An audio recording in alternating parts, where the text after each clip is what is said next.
In today's episode, I invited Natalia Kalinska, a YouTuber content marketer, to talk about growth strategies and content marketing mistakes and her journey from being a photographer to a YouTuber and a certified CANVA expert. Today, Natalia has over 93,000 subscribers on YouTube. Her most popular videos got over hundreds of thousands of views. Honestly, I've been following Natalia for years and I'm super thankful for her to join the show because, you never know what happens when you code DM somebody on the internet. Let's get into the video. Hi, Annie. Thank you so much for having me. First of all, it's such an honor to, be able to join you on the podcast and to, be a part of your journey as well. Super awesome. I'm very great. I'm very excited to chat about the things that we're both passionate about. So, yeah, thank you for having me. Yeah, I think I would like to say that because of you, I also got into content marketing. Like when I started to follow your content, I had no idea what content marketing was. But Mm-hmm. then I came across your YouTube channel. I hit subscribe. I'm like, okay, she's saving my life because at the time I was a starting marketer. Yeah. And yeah, but it's not my marketing journey. But today I want to hear your journey. How did you start marketing? Like I follow your channel. It's very hands-on, like tips and very guided and educational. But I would like to hear the real Natalie. How did she start? Yeah, of course. So part of the reason why I started this was actually because of this, right? Because of the fact that I can kind of inspire someone else and give someone else the tools to do the same thing and learn and, get on that journey. Because I know a lot of people just in their, own little corners think about doing those things, putting themselves out there, and they don't have the courage or they don't have the tools or they think it's that huge thing that you need to learn, and of course you do, but all of it is kind of in the action and in the process of learning. So that's kind of generally been my mission, but also from my point of view, from my side of things, I've always been very much into marketing, very much into social media, and I wanted to become a YouTuber for a very long time, pretty much from the start of the platform. I think I just vibed with the way that, creators were. Obviously, it was a completely different time at the very beginning, but the fact that you could just express yourself creatively on the platform in so many different kind of avenues, it was, I felt so drawn to it. And yet I let myself obviously be kind of stopped by the different doubts and the limiting beliefs, and I thought I wasn't ready. And here we are, almost 10 plus years later, and I'm doing this thing. And had I known that it would be like this, obviously the fear kind of didn't go away. I just needed to push through it. Yeah, I would have started much earlier. So this is one of the things I'm trying to inspire other people to do, to just start their journeys, see how it goes, and to not be afraid of, of failures that inevitably come with this. So yeah, that's generally kind of, again, the motivation. Yeah. But out of I actually started as a photographer. I was a photographer. I was very much into photography Oh, in high okay. school. Yeah, absolutely. I was very much into portrait photography. So I always would like start blogs or create like different branding, like identity for my own photography. And that actually started my journey with like design and with social media, and trying to kind of come up with this almost like a persona, like a brand for my photography, so I could market myself in a specific way. So that was my first kind of step into that world. And then out of uni, with my cousin and a group of our friends, we started a social media agency, which was kind of a very interesting journey, because I Wow. wanted, yeah, Okay. I wanted to join as a photographer, and that was kind of the initial thought behind it. But as it goes with startups, with new companies, you always need kind of all hands on deck and things of that nature. So at the very beginning, I just started because I knew how to design. So I would start designing. I loved to write. So I would write captions. And so it goes from there. I just started diving deeper and deeper into the social media world, working with clients. And I've always been quite drawn to strategy during those meetings. And then I decided to move to the UK. So I left the company. I kind of completely started from scratch in the UK. But after a time, I've kind of worked my way up. I landed a kind of a sales and marketing position. And then the pandemic hit, and during the pandemic, everyone was, starting their side hustles. their own small businesses. And then I thought, listen, I've got all this knowledge, the type of experience that I've got. How about I share it to the world? Hopefully, there's going to be one or two or three people who learn something from it and, are able to thrive in this very strange situation that we were all faced with. So, yeah, that was my journey. And not a nutshell, definitely, but yeah, that was my journey. I love that because I think, many creators Mhm. start with the mindset like, you know what? If my content helps at least one or three people, that would be a good content. And Yeah. today, like, thousands or tens of thousands of people are watching you. And how does it feel like, you know, now that you reflect, like you used to have like one subscriber, now you Mhm. got 10,000, I think, right? I think 10,000. Yeah. Like, how does that feel, It Like, feels surreal.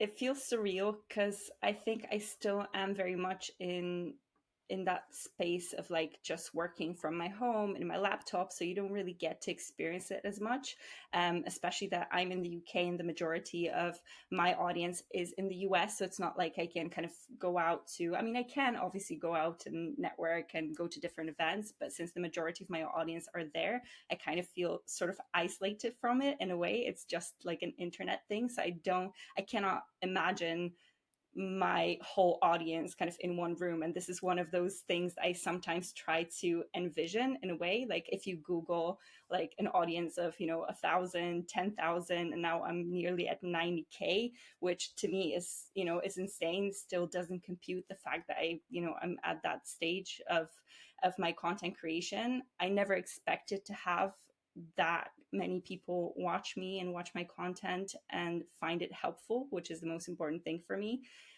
So yeah, it feels surreal. It still doesn't feel real to me, but it's obviously an honor to be able to serve that community and to be able to help that community.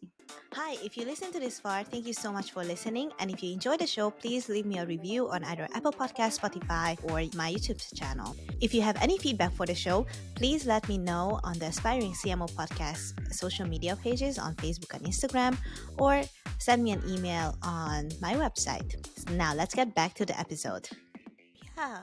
How was the recent event with Canva? Like I follow you on social and I saw that there was a event going with the collaboration with Canva. How was that? Yeah, How did it feel like? that was so incredible, actually. And it's like this whole year, I would say, is like this year of surprises for me because I've been creating Canva content pretty much since the beginning. I think a few months into my YouTube journey, I've started sharing some tips, and I've shared this big kind of Canva tutorial, which then blew up. And that contributed obviously to my growth on YouTube, which I'm very, very grateful for. But I always thought, like, it's not like they watch me or are aware of me. There are so many other creators that share tips on Canva. So it's just, I'm one of the many. And then back in March, actually, they invited me to go to Australia for Canva Create. So they flew me across the world to join them and to just experience this event. And it was Wow, that's so cool. absolutely insane. And then to a few months later be invited to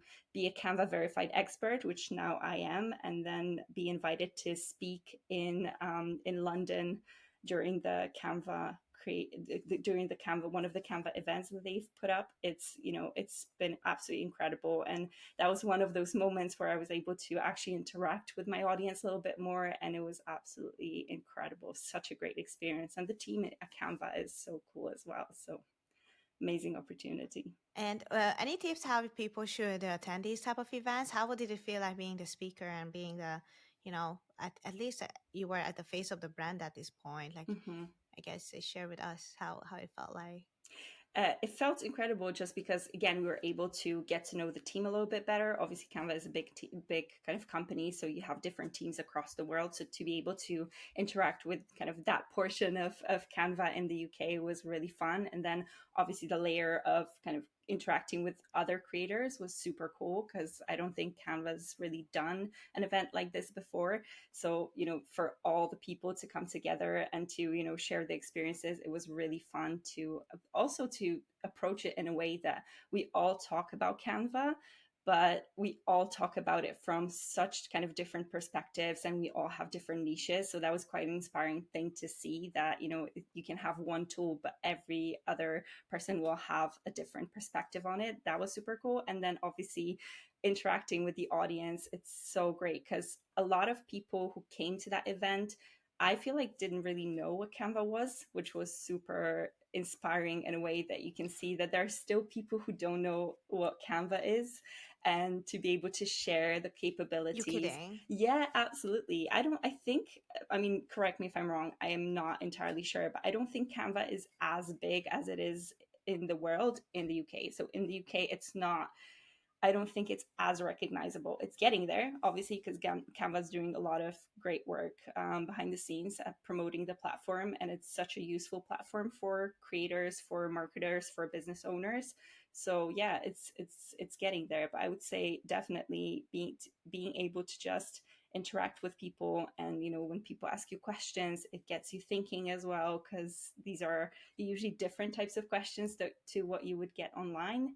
Very inspiring. Okay, what type of question did you ask? Like, okay, by the way, like commentary, I did a carousel, like Hmm. a bunch of carousels with Amazing. Canva, and I still use your SOP, like the, I Yay! think maybe the video that blew up, like how to make the Yeah. carousel. Today, I still use Pine Tools. I Hmm. still, make the Yeah. seven pages. Yeah. So, guys, Thank you. I'm gonna link your video down in the show notes. So, people, Amazing. if you don't know how to make the carousel so effectively, yeah, I'll do that. Thank But you. anyway, so again, online they probably ask you like this, like how to do this, like how Yes. to make a carousel fast. But like, what did they ask in person? They were more niche specific, which I really liked. So I think people who tend to watch my videos are asking for something like tip specific, again, something a bit more technical, like how to do this, how to do that, versus being able to talk to people in person. They open up to you about the context, and that's very important, because this is what I deal with a lot with, like social media strategy and content marketing strategy and marketing strategy in general, right? So being able to get that context is invaluable, because you can have that more kind of targeted approach to them. So that was obviously, hearing their experiences with their small businesses, that was incredible. And then the next, I got a question from a guy who asked me, listen, I actually love Canva, I know Canva, I know how useful it is. How do I actually how do I encourage my boss to implement it in my company? How do I, sell the value of Canva, but also then how do I actually sell him on social media marketing? So that was quite an interesting question, because there were not only people from, like, from the perspective of a small business owner or content creator, which I normally get on my channel, but there were people working in companies actively trying to, improve their processes, improve their workflows, get better tools for their teams. So that was quite a cool thing to see that side of things that I don't normally deal with online. Yeah. Wow, that's actually very surprising to me too. And Mm-hmm. I think because I am living in this very small bubble where I Mm-hmm. assume that people know the same thing as me. Yeah. I know it's like not a good way of thinking, but like I always encounter these stuff that, oh, I've been using all these digital things because this is my specialty. Like this is what I have to do. Mm-hmm. For example, with ChatGPT was the same thing. Like when I started ChatGPT, people had no idea what I'm talking about. Mm-hmm. And 3, 4 months later, they're like, oh my goodness, have you Yeah. heard about this tool? I'm like, yeah, I built a website with it already. Yeah, Like, exactly. but there are instances in the real world where, like, yeah, how can I even convince my boss to use this thing? Because it's so cost effective and easy and fast, right? And Yeah. that's what most companies need. They need cost effectiveness. That's good. Yeah. Especially now in the kind of post-pandemic reality, right? And definitely, that's but to this point also, it's quite good, because it tells us that we're in our niches and we're very much kind of in that space, so we're not really realizing the fact that other people may not know that this tool exists or that tool exists. I talk about video editing as well with, my friends, and they're like, what are you using? I have no idea, but I just assume that everyone knows what this is, because it's this big thing. So it's funny to have those interactions sometimes. Whenever I have these interaction, I always think of like better, bigger, and more opportunities Mhm. because, well, if this person doesn't know, I can give more value to them. Yes, Kind of, absolutely. yeah. Absolutely. And that's the key because, like, we all try to optimize, we all try to have more effortless workflows, have systems that support what we do. And if we can just share and, exchange those experiences, we can find those tools that are really, great for us. And if you can help your audience like this, that's invaluable. And now that okay, we are moving from Canva, and Yeah. obviously, I really want to hear your content marketing, like lessons, like Hmm. basically what you teach on the internet for Yeah. people who are new to this. Um, like, could you share with us some of the, I guess, big takeaways from content marketing and being a content marketer? What do people do wrong on social media? Hmm. Things like that. Yeah. Yes, I think in general, not too many people focus on strategy, and strategy is that foundation that everyone should be starting from. And of course, the word strategy can be like this big thing that seems so unattainable to people who are just starting in the content marketing world, but it doesn't really have to be. It just has a few components that you really need to focus on. So, what I think, like, in terms of what people do wrong, so people who sometimes come to me and they'll ask for like growth hacks, how to get viral, how to get this like reels formula that's going to work every single time. I think this is the wrong approach, because the right approach should be first and foremost starting with consistency, because the majority of the people who come to me for these kinds of tips, they don't post consistently already. So it's a bit of a disconnect between the two, because you Oh, should already be posting regularly, right? That should be kind of the first thing. And I'm not saying like post every single day, but I'll have someone ask me this. I'll go to their profile and I'll see, there's a post from, like June, and then the previous one was from March. So that's the kind of the baseline that you should be addressing first, instead of looking for hacks. And the other thing, of course, is that strategy part, right? So you cannot really first start with like growth hacks and things of that nature, where you actually should be focusing on your audience, right? You should be focusing on your brand messaging, what your brand stands for, how you communicate that, and who you communicate that for. Because we always need to think about our audience in everything we do, and we also need to think about the different goals that we have for our content, for general marketing approach, and then for our business as well.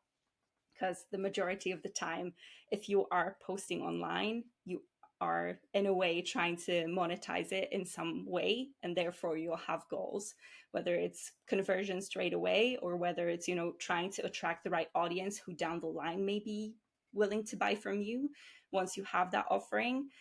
It still all comes back to strategy. You still have to start with the kind of the groundwork. And this is what I feel like a lot of people get wrong. They start with trying to grow fast, find the reels formula, find the right way to create a carousel, but they don't get those things right. They don't know who they speak to. And I think this is the most important part, and something that everyone needs to start with. yeah, thank you for sharing this because, yeah, I think I'm also guilty of that sometimes, like I'm thinking, what is the best way to optimize Hmm. other than like, zoom out and think of the big picture. Hmm. And in your explanation, I think you touched on, well, long-term strategy, consistency. Yeah, consistency is everything Hmm. and key. I Absolutely. always joke like, consistency is key. So I consistently get like 10 views.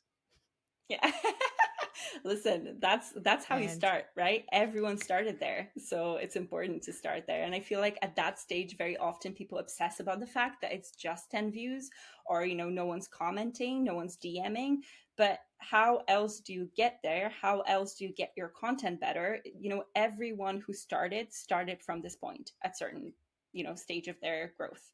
It's inevitable. So it's just a bit of a waiting game in a way, because social media is a marathon. I feel like it's such a cliche in our world to say that, but it definitely is a long game, and you need to be prepared for it. And I feel like a lot of people would like that instant kind of bigger thing, but it's not about that. It's more about having fun in the process, experimenting along the way, and learning how to make your content better. And then over time, honing on that kind of messaging and making sure that you're getting to know your audience better every step of the way throughout. So that's the most important thing. And it's not going to happen magically overnight. You need to be able to give it that time and focus on the other things like the content creation, like the consistency. Definitely. And okay, but like for brands who are very, very new, right? Like for Mm-hmm. example, the aspiring CMO kind of Mm-hmm. started quite a few months, just like two Mm-hmm. months ago. And I'm still having a hard time like understanding what my audience says or think because my following is low. So, and I'm pretty sure like I'm not the only one who think like, well, ask your audience what they want, but I don't have an audience to ask. Mm-hmm. And Yeah. then that thing. Yeah, of course, and it's gonna happen like this. So you have a few different things that you can potentially do. The first thing is obviously looking at the competitors. I don't like the word competitor in general because I feel like we can all kind of thrive in our communities, but obviously it is a thing. So you need to look at other creators in your niche, see what people are asking in the comments, see what kind of content works for them, and this is a part of that research. So you won't be able to tap into your existing audience, but you can look at other audiences that people have. They're very similar to what you potentially think may be your audience, and then try to get those insights from there. And obviously you won't have access to things like analytics, which is obviously the technical part, which once you build your audience, you'll get more of that data. But you will be able to access that from kind of the stuff that other people are doing. And I think it's quite important, and a lot of people forget about this. So I still think obviously learning about your audience, if you have a client, even one client or someone who you're serving for free, it's still absolutely fine to sit down with them and talk about these things, but that happens down the line. Beforehand, you can do the research, whether it's on Instagram, on YouTube, on TikTok, on Pinterest. We have so many of those platforms that can help us identify who these audiences are and what these audiences are interested in, what they're actively searching for, what other niches they're looking at, because that's quite interesting sometimes as well, to not just look at the specific niche, but look at the other kind of adjacent niches as well. Very important at the very beginning. And I feel like if more people spend more time doing this and researching in that way, doing a little bit of that market research for themselves and competitor research, then they would be able to get better results versus trying to always chase that next tip, that next hack, that next formula. Thank you so much for sharing this because you didn't kind of tell me or you don't encourage people to copy other Yeah. people, which I like that because I don't like the copying game. So my next question here is that throughout this interview you mentioned that it's so important for businesses to understand their marketing strategy and how growth hacking is not the first way to go, but don't you think that growth hacking is kind of part of the marketing strategy at one point?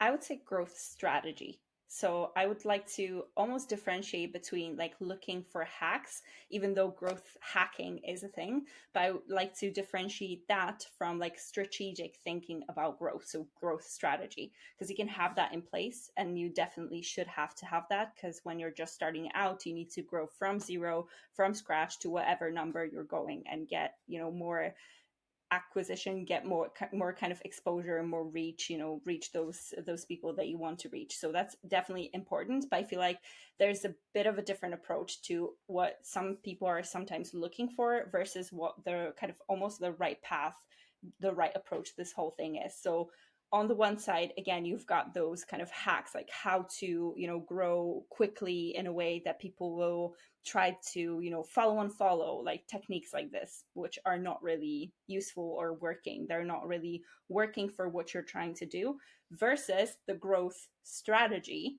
which then, for a platform like Instagram, for example, you could be actively looking for collaborations with other creators to get your content in front of more eyes. So, for example, you could do something like a live with another creator from the same niche, kind of with a similar or slightly larger amount of people who follow them. And then from there, you could do like live rooms and things like this to, obviously tap into those two audiences. So that's an actual tactic that you can use within that growth strategy. For example, you can create reels because reels are on Instagram more about the discoverability. You can potentially land on, you know, the reels feed, and then you can get suggested and things like that. So this is kind of the line of thinking that you should be focused on, versus like, okay, what kind of a real formula works right now? Or you know, obviously I'm going to go and copy someone else's content. This is what like a lot of people think of like growth hacks, but it's actually the strategy behind growing that's much more important. So do you see the difference between the two? Yeah. It's not like a little patch, right? It's not like something that you're just trying to quickly grab, like trying again to chase that virality. It's not about that. It's about actively doing things that will get your content in front of new people. So again, collaborations are really great for this, you know, going live kind of with other people, which is a part of like collaborating, creating very specific reels, things like this, trying to get on the explore page. So trying to optimize your content to work for the explore page a little bit more, focusing on your hooks, you know, things like this are much more important than again those quick growth hacks that are not necessarily what this whole thing is all about. Yeah. I love that. I honestly love this answer so much because you give specific like examples what these hacks Mhm. actually mean. And I understand that you want to like focus more on like building, helping people building a strategy. And now that you kind of gave us examples of hacks, could you give us more examples of like thinking of a strategy so like help the audience kind of understand where they should be focusing on? Yeah. Yeah, exactly. So this Yeah. is always what you need to start with. So almost like this kind of brand strategy part of things. So you need to know your assess first of all where you are, because some people may not be starting exactly from scratch. They may be starting from, you know, something like, you know, 5,000 subscribers on YouTube, or you know, 1,000 or 5,000 sorry, followers on Instagram. So you could be starting from a specific point. You could have had some interaction with your audience. So first assessing where you are now in general, so trying to figure out how your acquisition is going, so how many people are flowing into those channels that you want them to flow into. Are you addressing, are you targeting the right people? Because you may have, there may be a bit of a mismatch between what you want to kind of, who you want to attract versus who's actually coming to you for those tips and, you know, whatever you're sharing. And then obviously look at your brand in itself, look at the strengths that are there. So for example, if you're creating a personal brand, something that you are obviously creating, so you know, what are your strengths? What is you know, are you great, are you feeling good on video? Is that something that you should go into a bit more? Or are you great with like creating graphics? Maybe this should be your basis, and in which case, which platforms should you really focus on to make those strengths really kind of appear clearly? And then you've got the weaknesses, kind of the different opportunities that you can find. So this is the kind of the very basis, almost like an audit of your own presence, of your own marketing, of your own business. That's always kind of the three different layers that are growing from it. Then focus on the audience and the messaging. So you need to again figure out who this audience is, who are the people who may potentially be first vibing with who you are as a brand, and also potentially buying from you, and why would they buy from you. So these things are very important to figure out at the very beginning. And then you also have your kind of mission, your value, that all ties into your messaging, because you want to have the reason why you're actually doing it. Because if you're just here to chase clout, that's very likely to get boring for you after a time. And this is something that I see time and time and again, that people are trying to just chase the following, and they jump through different niches. For example, you know, I have people in my DMs on Oh, I Instagram see. who, you know, will be like, oh, I really love this carousel, you know, about how to rank better on Instagram. Thank you for sharing it. You know, I've just changed a niche, and I see that they've just changed the niche for the third time, because they're not really looking to build like a business or an actual kind of creator space. They're looking to chase that following, which cannot really be a goal in and of itself. Because why would you have that big following? You want to either build those, you know, those relationships with your audience to then, you know, facilitate whatever else you have on your plate, if that makes sense. So, and it's fine to not want to have Yes. to not have it figured out at the very beginning, but down the line this is like it should be a different goal than to just chase the following in and of itself. So you need to have those goals. So whether it's again attracting the right audience, maybe selling something that you want to sell down the line, or maybe getting more engagement to nurture your audience a little bit more, you need to figure out those goals. Then based on that, you need to pick your metrics, because if you have goals, you need to have a way to measure them.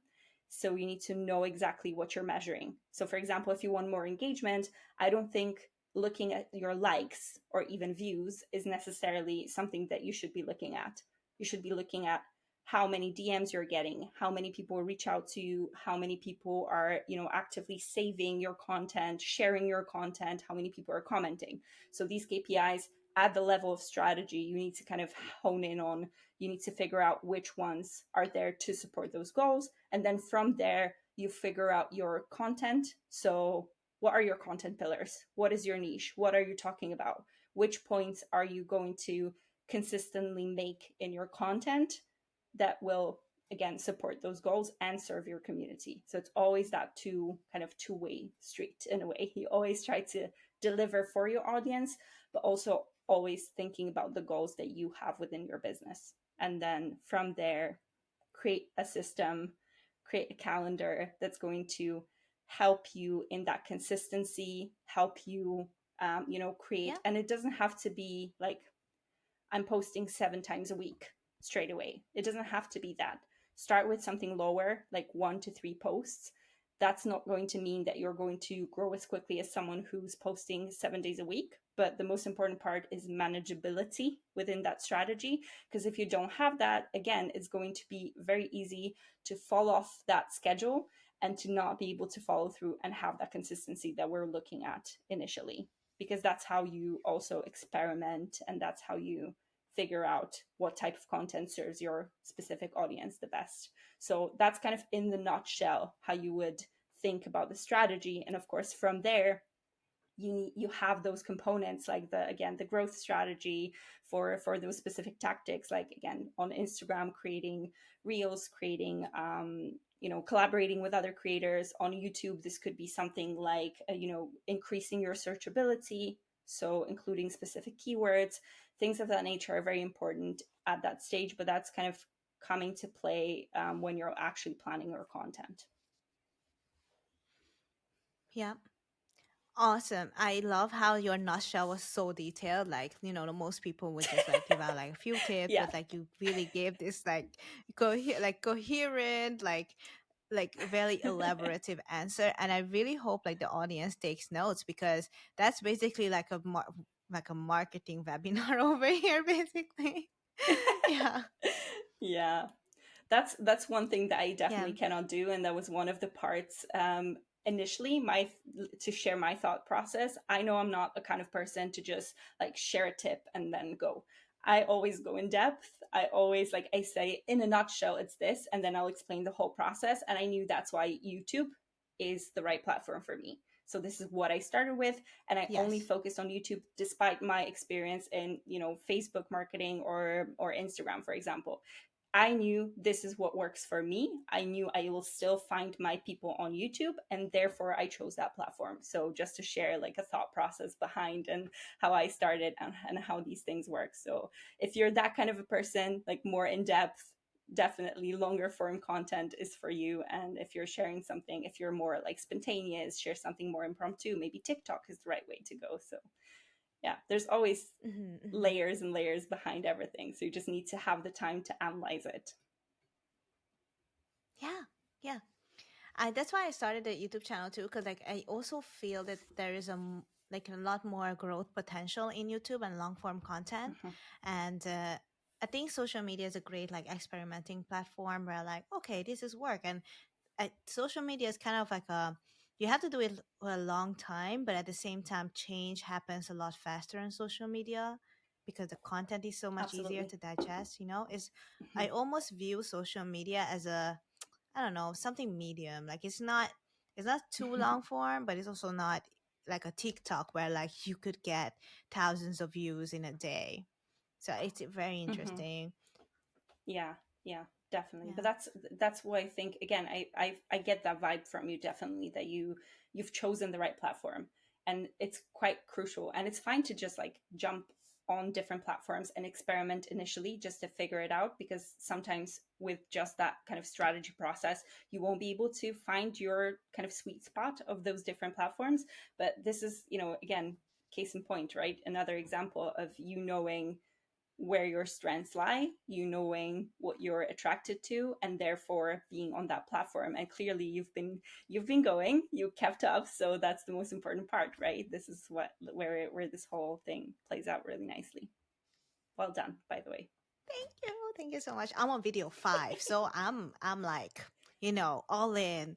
And oh my goodness. Like Good. but I did it. Just did it. Yeah. Yeah. My Yeah. last question on this show is not marketingy, but like I really care for, personal development and like to learn from overall big picture from others. And my question is always that now that we reflected on your experience over the past few years, what is your number one advice for people in their 20s? Hmm. Yeah. And I'll preface this by saying I wish I heard that from myself, but obviously that's not how life works. So start now, start right now, imperfectly, right now, experiment.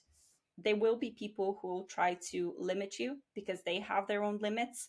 So they'll try to impose those limits on you.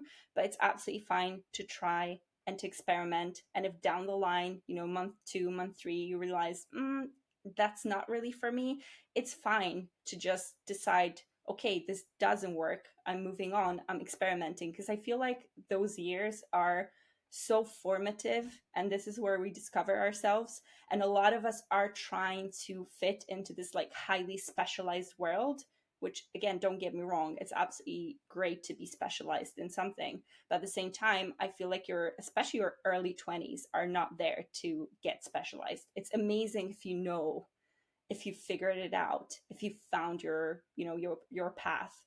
But if you haven't, it's absolutely fine. And this is how you discover it. Because don't try to box yourself in, try to experiment and try actively. And even if you fail and fail again, I feel like that's crucial experience that you're going to be able to use down the line at some point. So that would probably be my advice. And again, I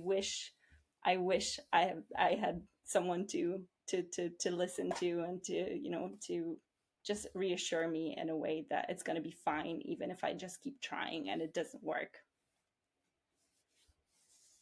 I love that. Thank you, Natalia. Thank you so much for joining the show. Like, I'm super, super grateful that you joined. And if Thank people would like to reach out to you, how can they find you? So my main platform is YouTube. So you can find me with my name, Natalia Kalinska. I hope it's going to be either somewhere on the screen or down at the bottom. I know some people struggle with my name because I'm Polish, but I hope it's easy enough to type it in. So YouTube, and you can find me on Instagram as my secondary platform. So that's Natalia Kalinska as well. I also have an email newsletter that you can join, and all the fun stuff gets done in there behind the scenes. You get more kind of exclusive tips that I love to share to my audience in there. So, and thank you so much, Annie, for having me on this podcast. I had a blast. You're again an amazing person and someone that I've Oh, definitely been inspired by, because the fact that you've started, you're doing this thing and you're reaching out to people and you're having those conversations that I feel like is so important, and you're not stopping yourself. So keep up the good work. You're amazing. thank you. Thank you so much. All right.